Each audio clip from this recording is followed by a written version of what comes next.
가계대출이 급증한 원인으로 이 집값, 특히 전세값 폭등을 빼놓을 수 없죠.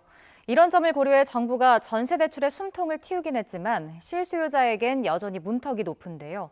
가계대출을 줄이기 위해선 이 규제 강화보단 집값 안정이 우선이라는 지적이 나오고 있습니다. 조태현 기자입니다. 지난해 상반기까지 국내 전세 시장은 비교적 안정적인 모습을 보였습니다. 상황이 급변한 건 지난해 7월 더불어민주당이 임대차 3법을 강행 처리한 뒤부터입니다. 지난해 6월 3억 2천만 원가량이었던 수도권 아파트 평균 전세값은 지난달에 4억 4천만 원의 벽마저 넘어섰습니다. 1년여 만에 1억 원이 훨씬 넘게 오른 겁니다.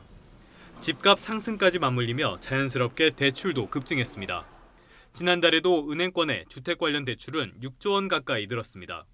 돈줄 조이기 정책이 큰 효과를 보지 못한 셈입니다. 더 강한 규제에 나서려던 정부의 계획에도 제동이 걸렸습니다.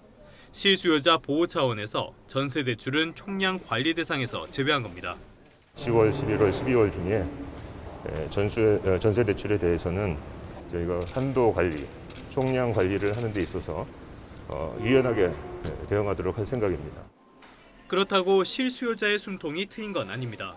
전반적인 전세 대출 관리 수위를 높인 데다 신용대출이나 주택담보대출에 대한 규제는 여전하기 때문입니다. 실제로 은행권은 4분기에 가계의 신용 위험이 커질 것으로 보고 있습니다. 대출을 더 깐깐하게 관리할 가능성이 크다는 뜻입니다.